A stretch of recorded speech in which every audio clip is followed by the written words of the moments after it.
Day 2 here at the Australian Masters at Metropolitan Golf Club. A Queenslander in the lead, but perhaps not the one we expected. Bruce Young from iSeatGolf.com joins me again. Michael Wright, I called him a journeyman yesterday. You've already picked me up on it. Still leading the Australian Masters today. I don't think he's found out about you calling him a journeyman, Rod, but irrespective of whether he did or not, it was a very impressive display today to shoot 4 under in the afternoon after what was a superb opening round of 67 yesterday. These are giddy heights in some respects for him. He's won events on the PGA Tour of Australasia at the secondary level, but the best he's been in a significant event is 5th. So these are, as I said, these are unusual circumstances for him, and let's hope that he's able to go on with it over the weekend. But certainly in his opening 36 holes, he's been very impressive. There were lower scores shot today, Bruce, but I'm not sure that there were more impressive rounds. For him, in his position and everything that he's playing for, that to me was almost the best round of the day. Well, I'd agree with you. I think that's a very important point you've made, to be able to continue on with it today after leading overnight. I thought showed some serious mettle. In fact, I was out on the golf course watching Scott for quite a while and came back towards the clubhouse and expected Michael Wright to be around about 5 or 6 under par. And I saw the leaderboard and he was 9 under par, and I thought, goodness, he's just doing a great job, and he's been able to finish it off well. So very impressive to have a 2-shot lead. Interesting, Bruce. Michael told us yesterday that his head gets a bit busy sometimes, but funnily enough today told us that he's more comfortable in the lead than when he's trying to make a cut.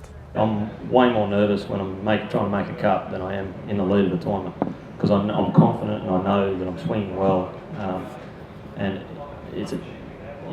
obviously I'm nervous and apprehensive, anxiety, all that sort of thing kicks in, but it's just a totally different beast than when you're making the cut.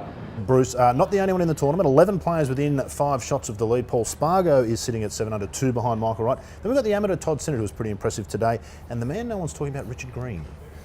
You're right, he's really sneaking under the radar to a very large extent. He's a former winner of this event. He won it back in 2004 at Huntingdale. He's been a winner on the European Tour on 2 or 3 occasions.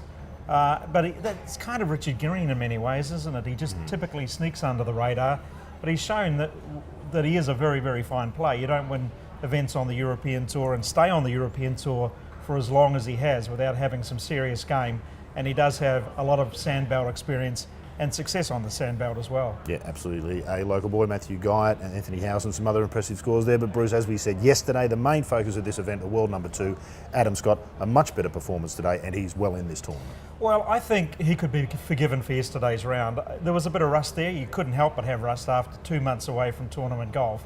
And it was a bit scratchy yesterday. The conditions were difficult. He certainly made a point about that. But today, he did almost what we expected him to do, to work his way back into the tournament. He's not yet contending, but it won't be too long before we think that he will be contending. And Adam certainly preferred the conditions today to what he faced yesterday. The course was really there to be had, and I got off to a nice start.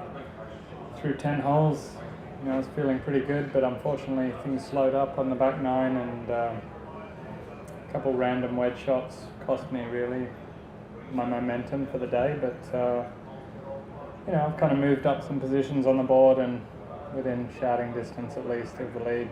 Scott, of course, played with Ryan Ruffles today. The amateur been impressive this week, Bruce. Oh, well, yesterday all the talk was Todd Sinnott, and to some extent it was this morning when he got to 8 under par before dropping a couple of shots late, but he's still very much in the thick of things. But today, playing with, as you said, Ogilvy and Scott, Ryan Ruffles was very impressive. A round of 68 to do today, hold a very long putt at the last, and really got the crowd going. He's an exciting prospect at the age of 16, comes from a sporting background. Of course, his father is Ray Ruffles, the former significant tennis player here in Australia.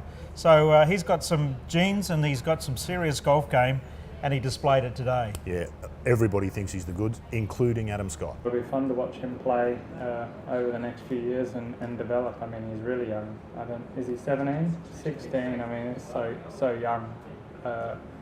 Nice to see him playing that good.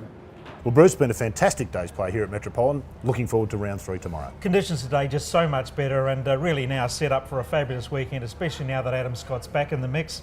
A relatively inexperienced player at this level, Michael Wright leading, some amateurs in there as well. I think it's going to be a fascinating weekend here at the Bet Easy Masters. Looking forward to the Masters here at Metropolitan Golf Club.